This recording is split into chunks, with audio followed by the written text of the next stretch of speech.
Welcome to the Punting is Winning podcast. Just two fans talking all things Hawkeyes. Here are your hosts, JD and Keith.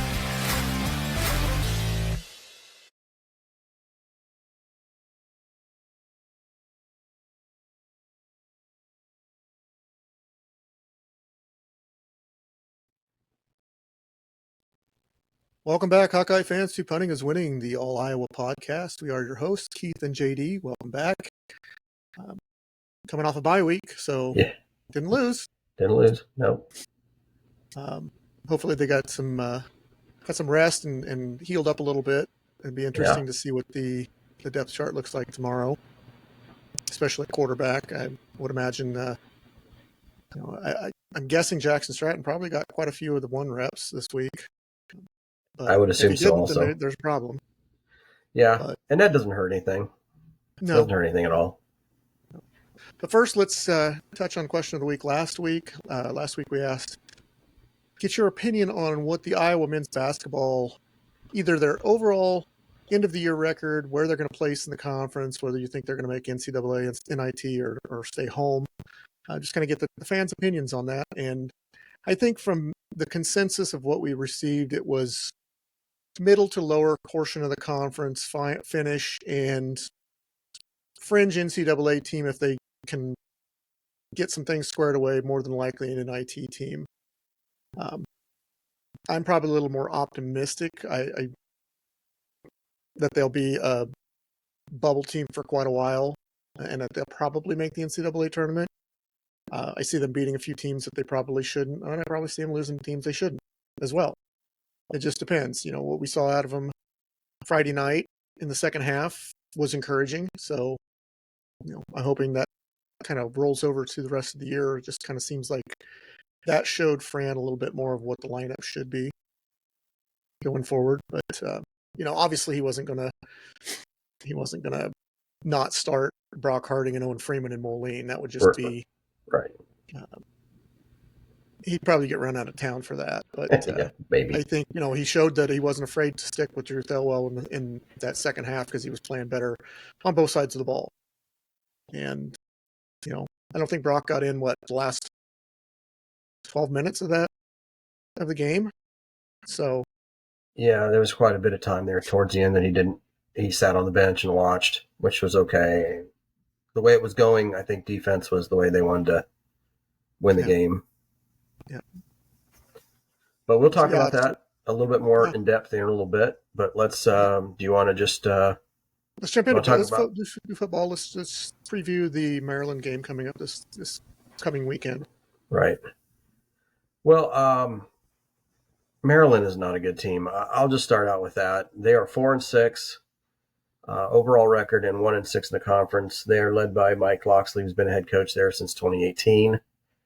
Their only conference W is a 29-28 win over USC at home. They've lost 3 in a row and 5 of the last 6. They currently sit 17th out of 18 teams. They have a quarterback that's not too bad. He's actually not. He's got pretty good stats, but his name is Billy Edwards Jr., and he is a junior, so he'll have a senior year next year. He's 268 of 412 for 2,855 yards. That's a 65% completion percentage. He's thrown 15 TDs, but he has dropped 9 picks. Does have a backup, hasn't played a whole lot. His name is MJ Morris. He's 10 of 14, 135 yards, 2 TDs, but has not thrown a pick.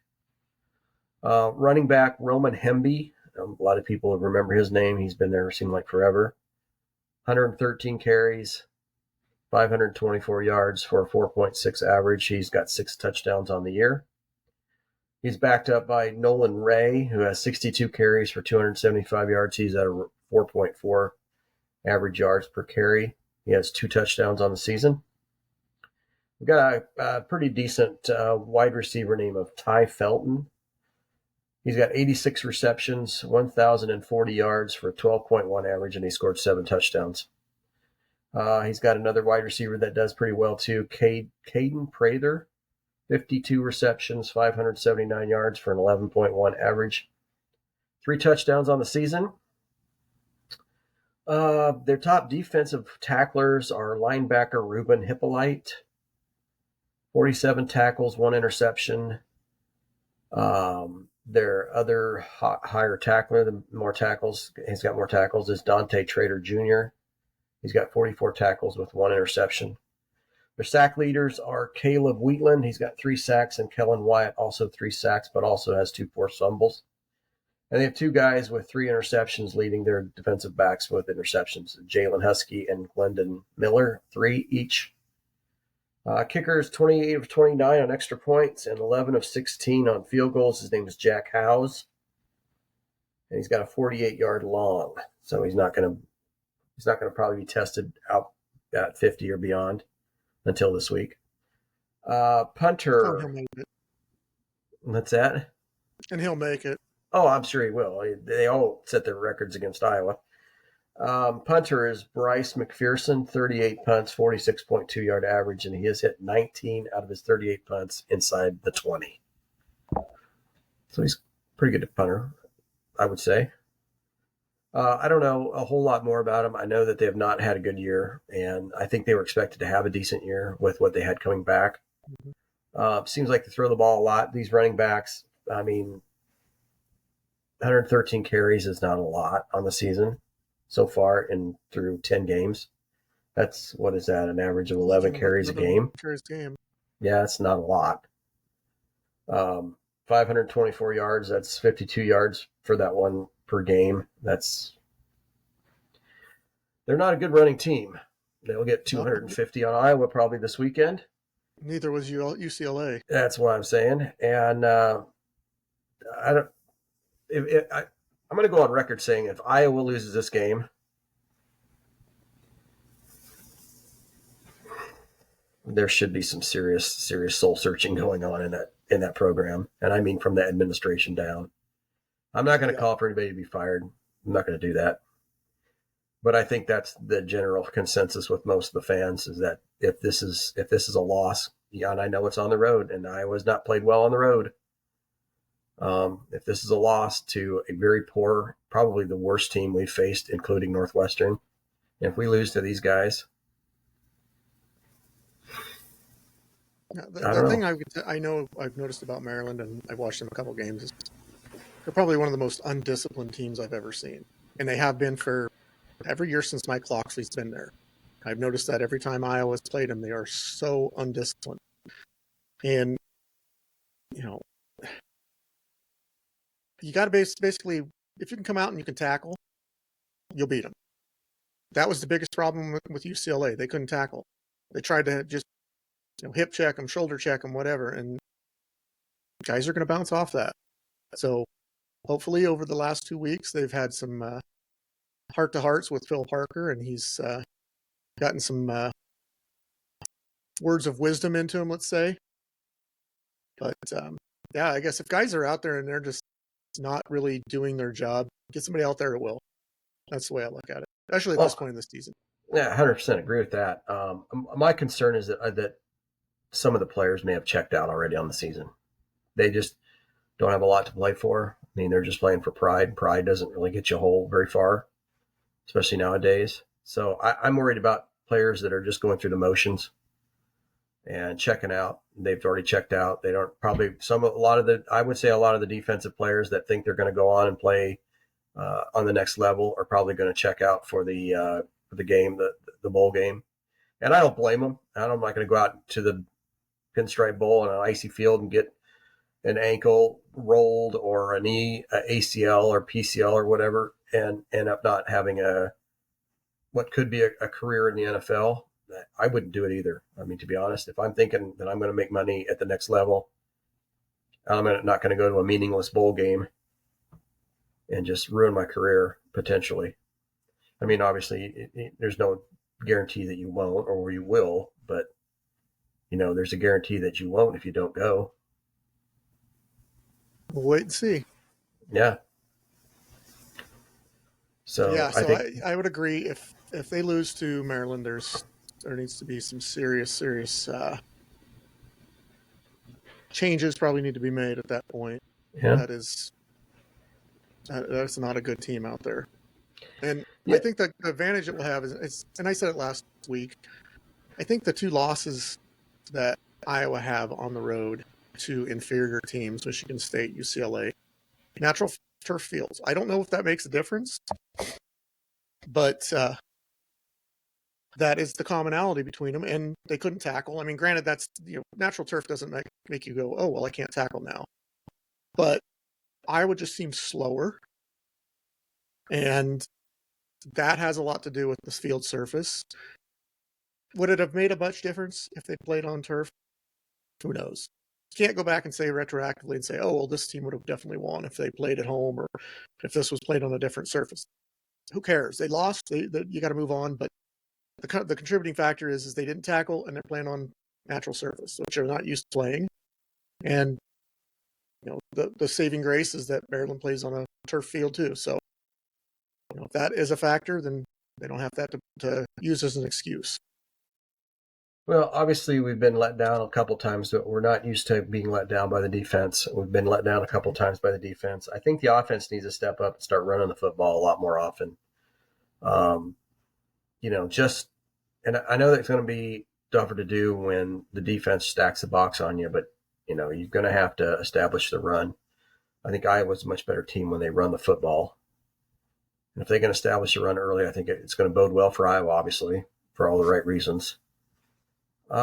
Special teams, just keep the special teams. They don't have to be elite. They don't have to be great. They just have to be good.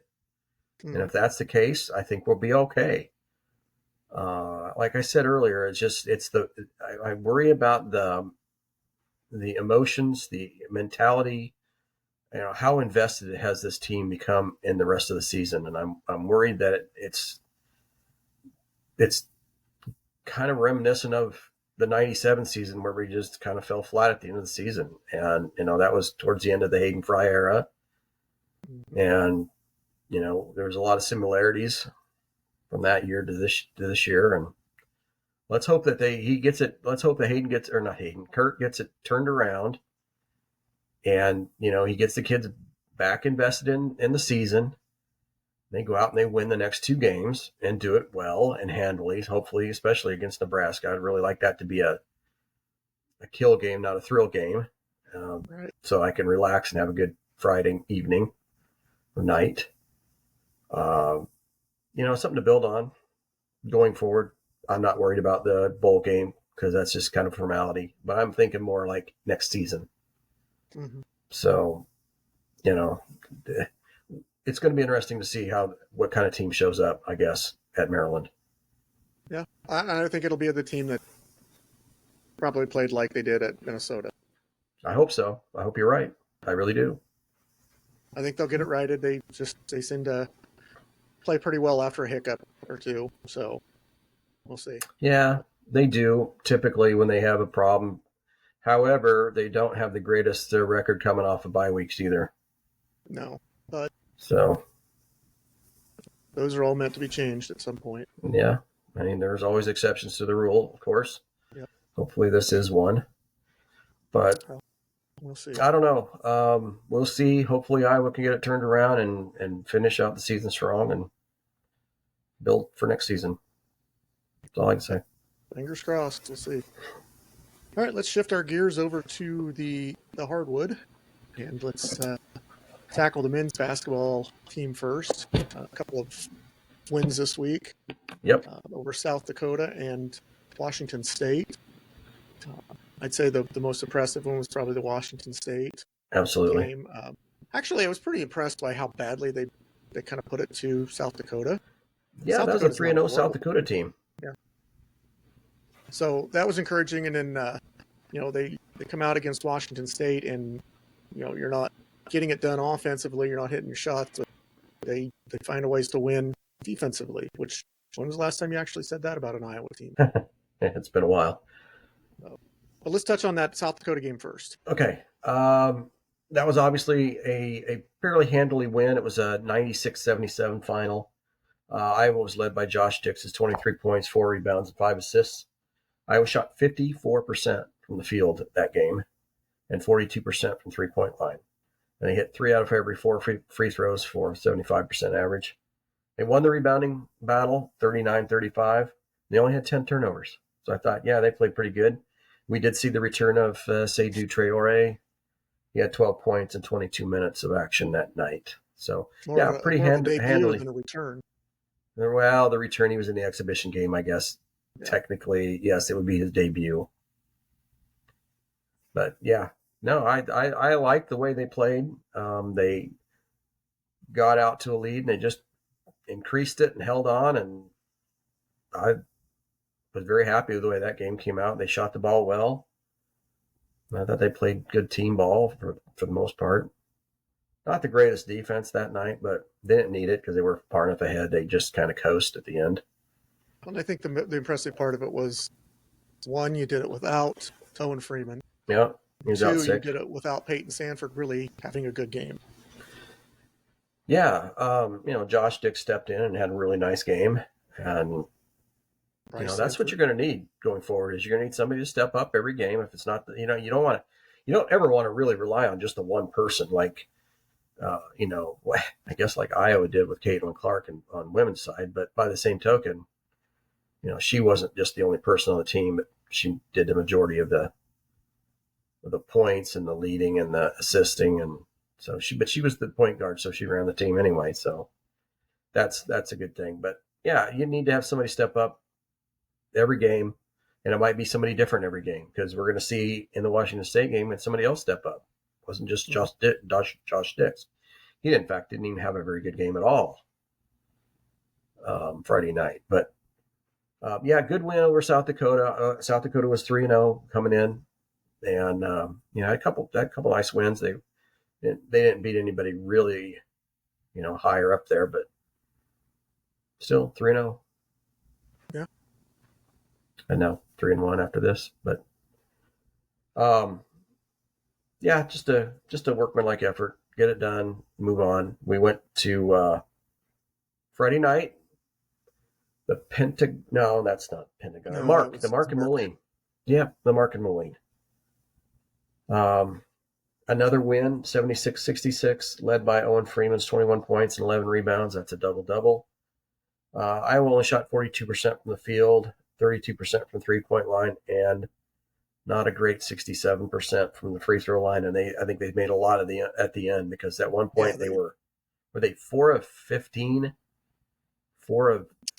6 of 15. It was well under 50% most of the first half, and they were out rebounded 40-34, 13 turnovers, so that's more than was the other night, but still not terrible for that team. The one thing that, we touched on it earlier, the one thing that I thought we hadn't seen a lot from Iowa, but it was really, really, really important in this game was how well Iowa played defense in the second half.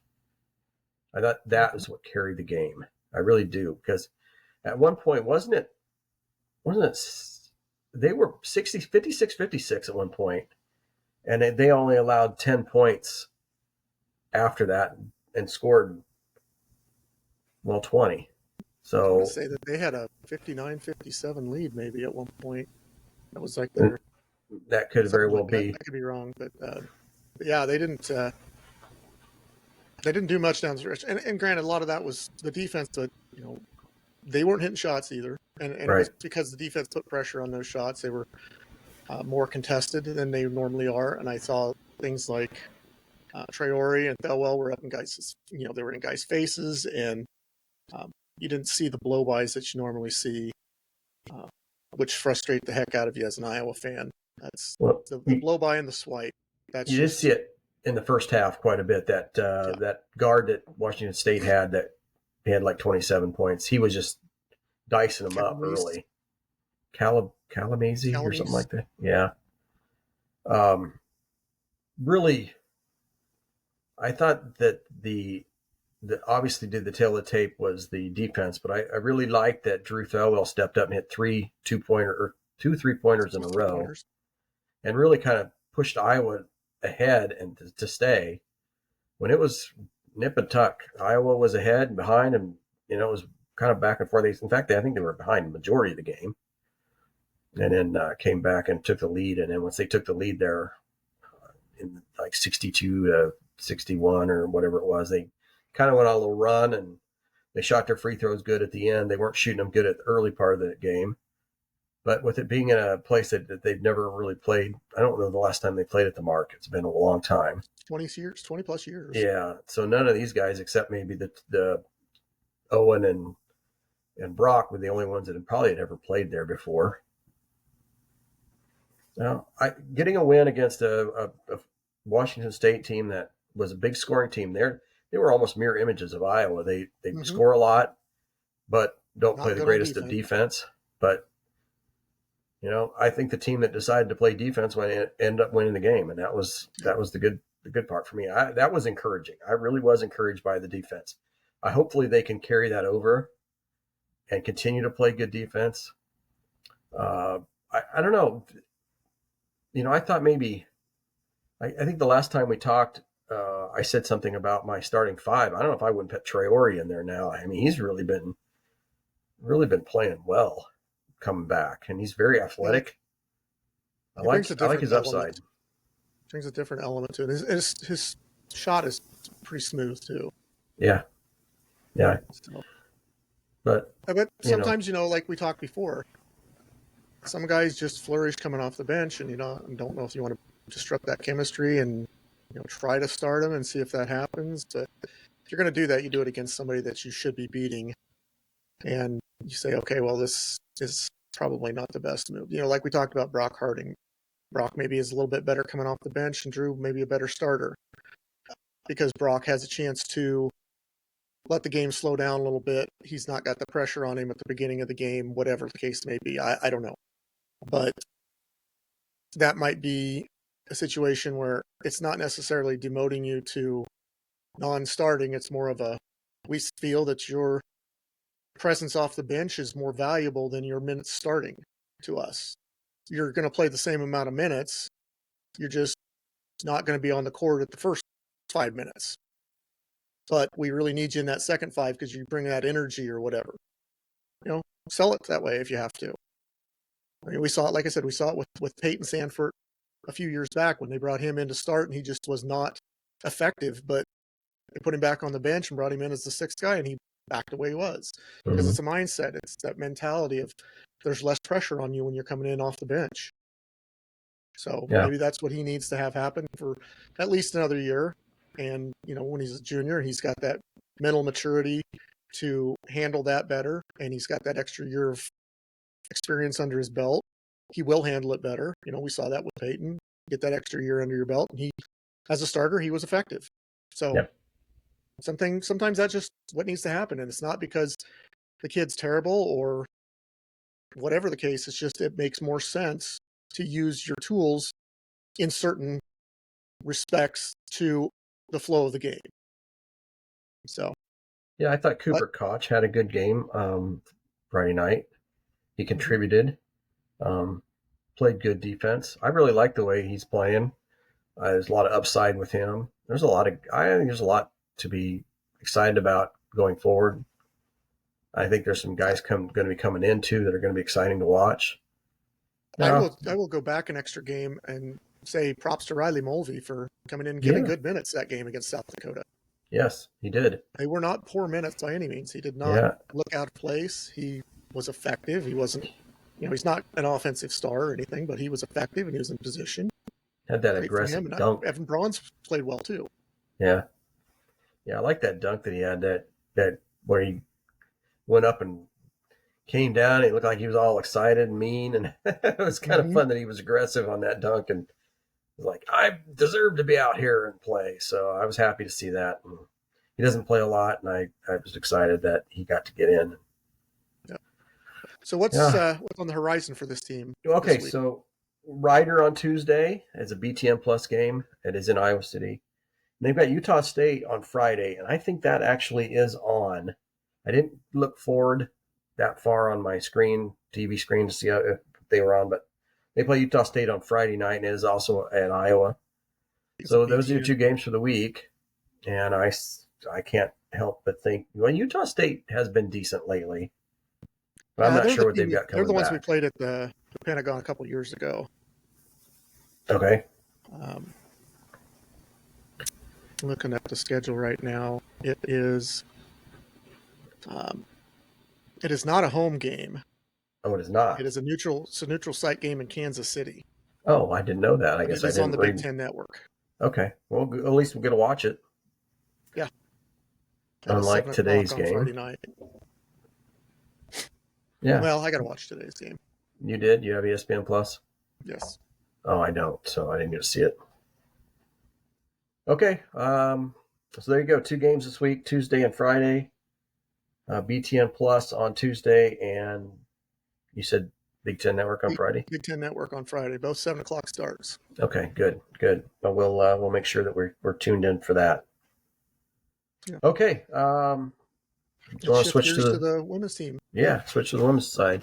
I mean, I'm going to let you take the first game since I missed that one completely. Oh, the game was Toledo. Yeah, Iowa beat Toledo last week, early in the week. I don't know if it was Wednesday or Tuesday. Tuesday or Wednesday. One of those. Wednesday, okay. That was kind of a 94-57, and it wasn't even that close. Iowa really just took it to them pretty quick. It wasn't even a game after the 4-minute timeout. It was Iowa had it pretty well in hand. Iowa was led by Hannah Stolke with 17 points, 9 rebounds, 2 assists. This was a game that Iowa got to clear out their bench and basically played about I think everybody that could play did play. Iowa shot 57% from the field. They only shot 29% from the three-point line, but they did shoot 88% from the free throw line, which was good. And they did win the rebounding competition 37-28, so they out-rebounded 37-28. And they only had 8 turnovers. It was nice to see that Sydney Falter back into the starting lineup. She had 11 points. And it was just, your typical, you outmatched the other team. You did what you were supposed to do. You did what you were supposed to do, and that's what they did. It wasn't much of a game, even from the onset. I don't know. It was nice to see that the young girls got a lot of playing time. Callie Levine and Taylor Stremlow got to play quite a bit, and Tegan Mulaney, who did not have a great game that night, she didn't hit very many threes if she hit any, but she was still a contributor. And I thought Addie O'Grady was fine that night. Not great, not spectacular. We'll find out more about her in a minute. Did she go like 8 for 8 from the field?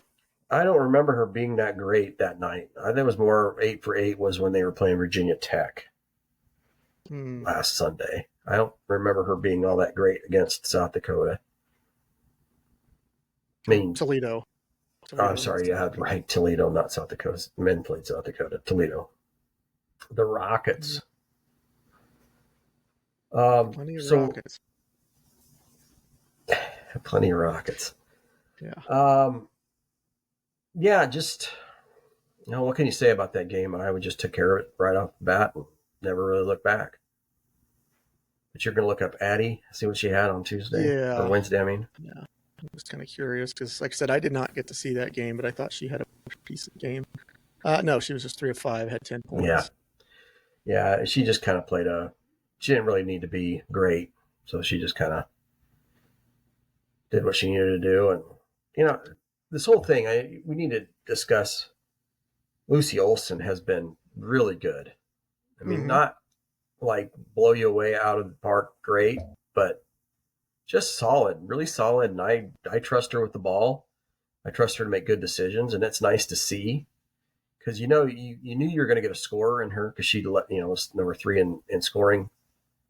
But you wondered too a little bit, was it the system that the Villanova played that she was such a high scorer, or was it her? Did she take a lot of shots to get to her 23 points? But it's nice to see, and she's got a really smooth mid-range game. Wow, I tell you, we haven't seen that at Iowa in a long time.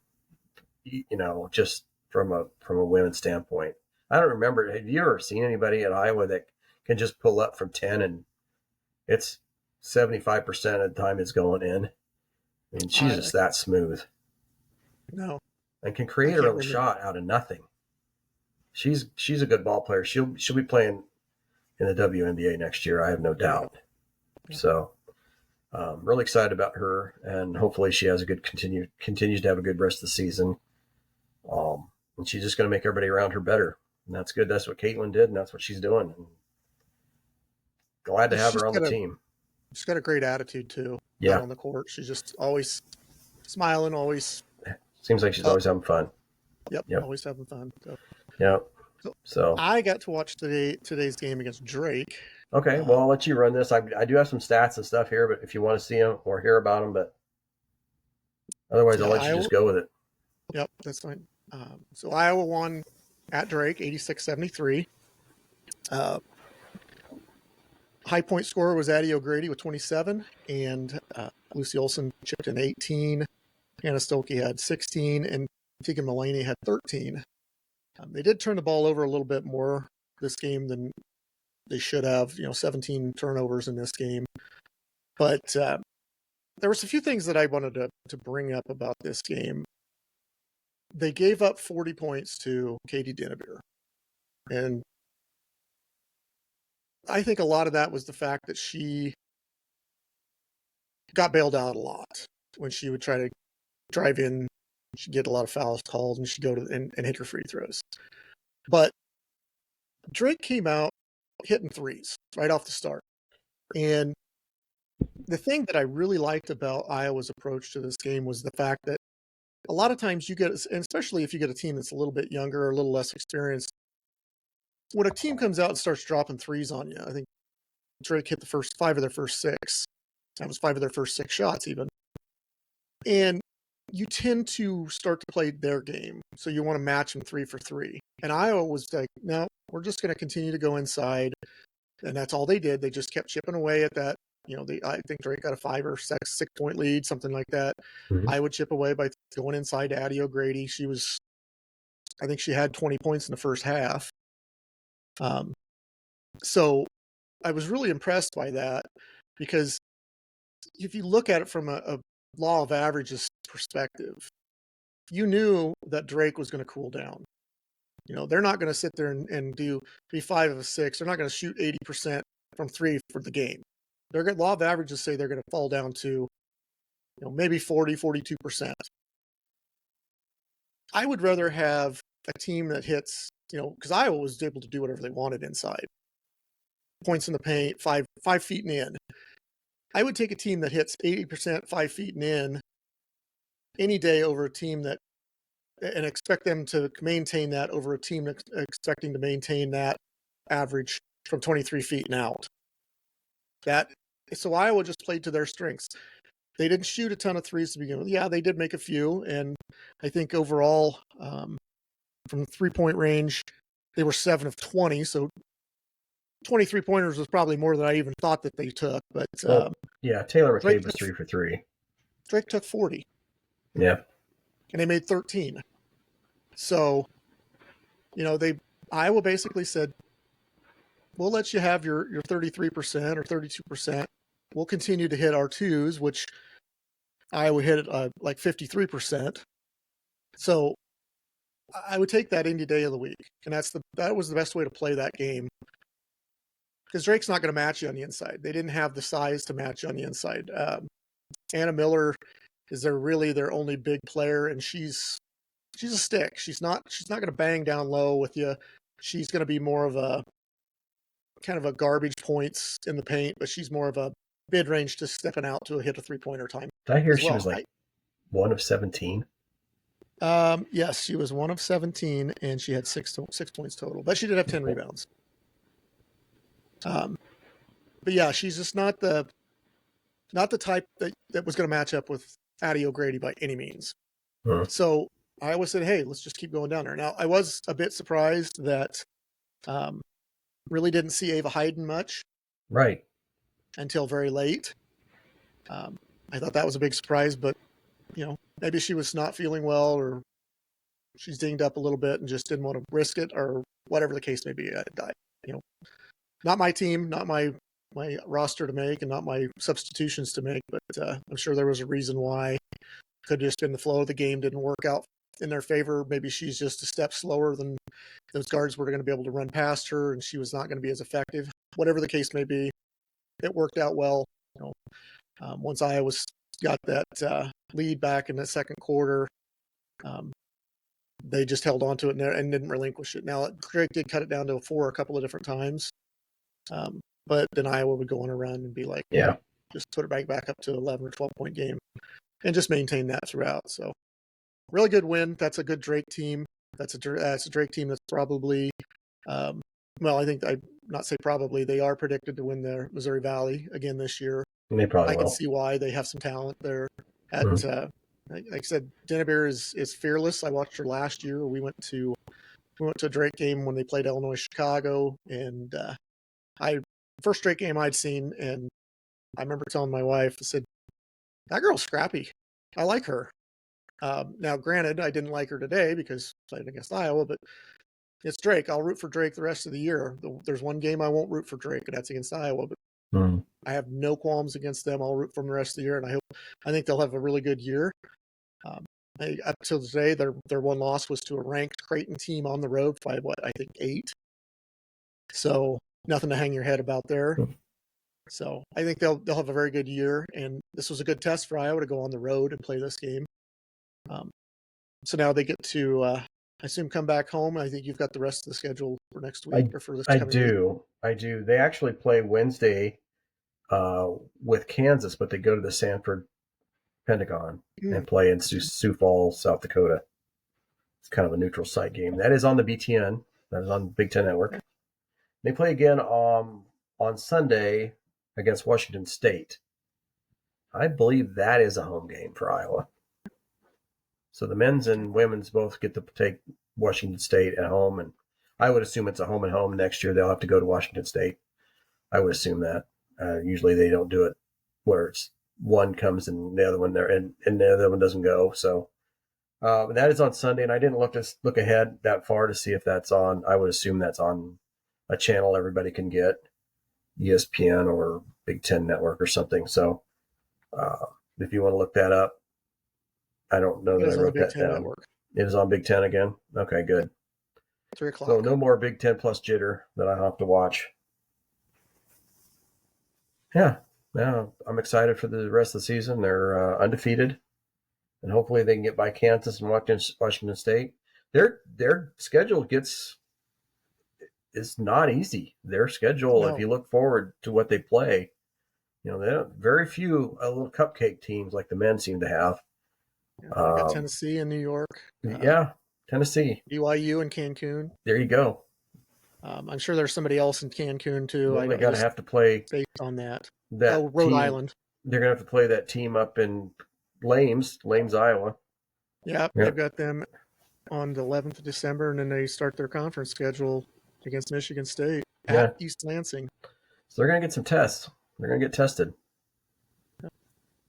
Yeah. Yeah, there's no real layups left on their schedule at all. Right. So, but that's good. Of a good team. That's what you want. You want them tested.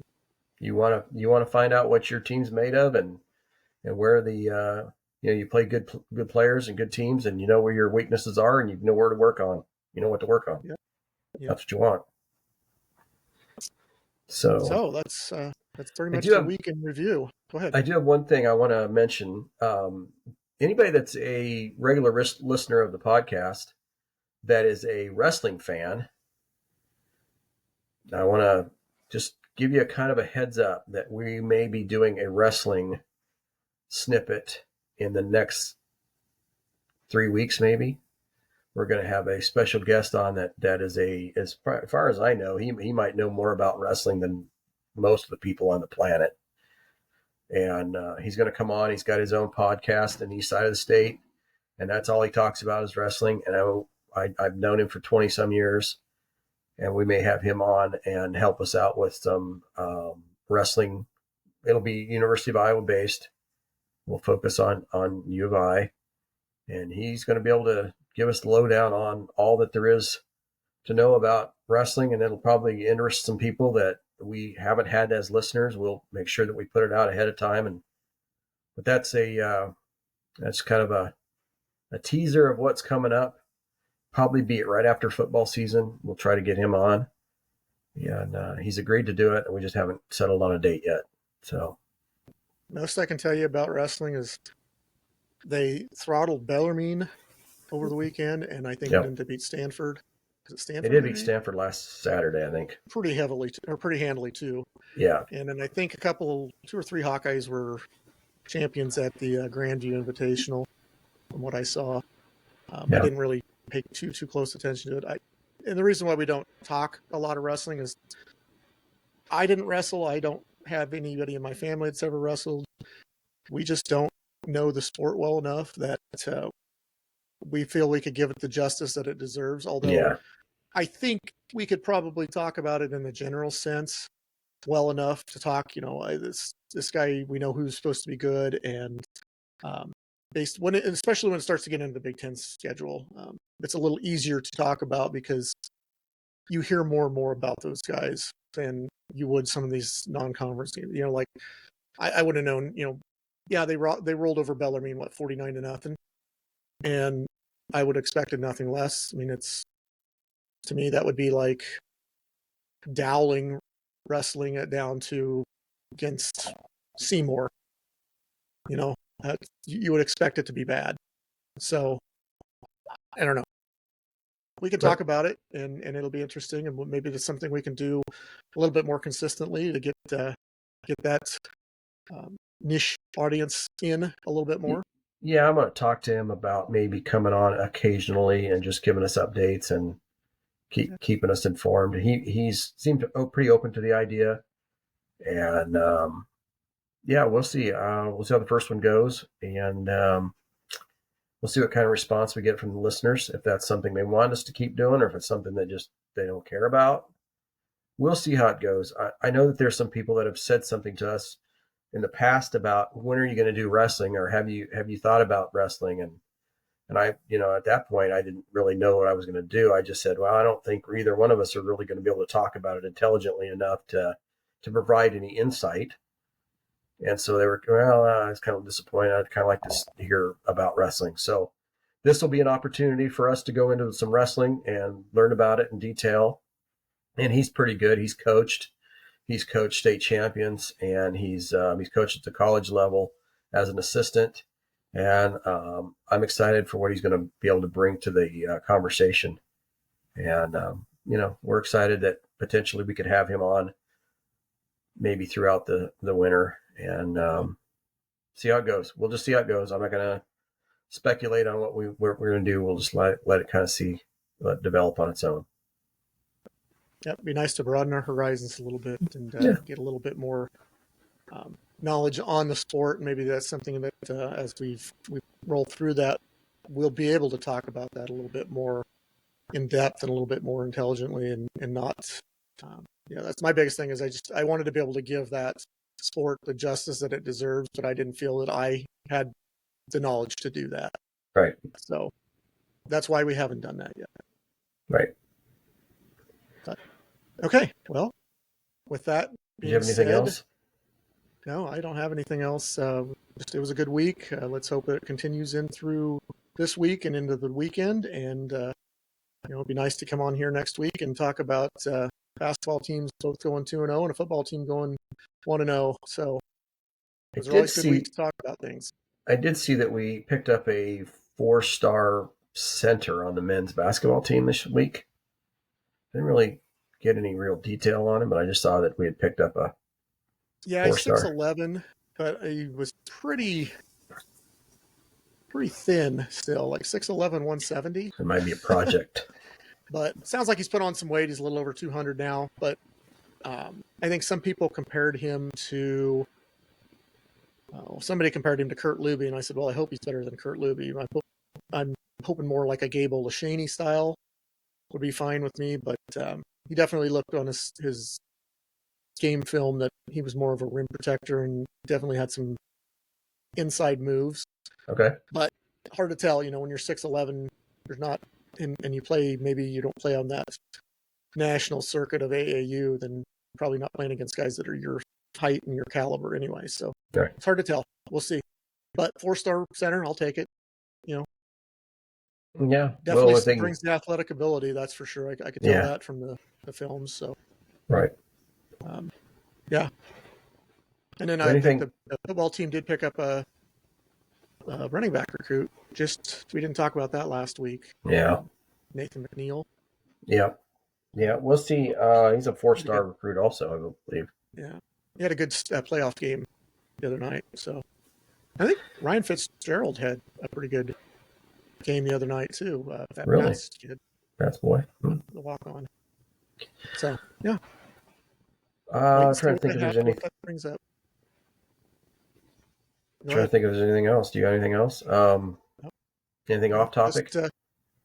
no. I just say make sure that you like and comment on our videos and spread the love and spread the joy and spread the news to everybody. And like to get our subscription rate up a little bit more, and hopefully maybe bringing in wrestling will do that a little bit. But let your friends know that we're still around. If you like this, catch us on Spotify. You can catch us on TikTok, Twitter, Facebook, all the social media things. Probably Blue Sky before long. I will try to jump out there because I think there's a lot of people on Blue Sky now as well, and there's not a lot of Hawkeye presence out there yet. So it might be good to get on the ground floor of that. Yeah, that's Visit the merch store. also, yeah, visit the merch store. Got things dialed in there. Prices are a little bit lowered. Again, tomorrow, I believe, starts a 10% off on your order through Christmas. So if you're interested, and it does help us out a little bit, helps us get our name out there a little bit more. And we're like I said, we're not doing this for profit or for anything like that, but we will. Anything that we do make will go back into putting in equipment and improving the podcast. It's not going to Yeah. be lining our pockets by any means. No, So that's not why we do this. no, We do it because we love the Hawkeyes and we like talking about it, and we hope everybody else likes it too, and just wants to hear maybe our fan perspective of the way the programs are being ran and the way they're doing. That's really about all there is to it. We're not going to light the world on fire with our information, but no. Well, that's all I got. Let's wrap it up and end on a Go Hawks, and we'll talk again next week. go Hawks. Go Hawks.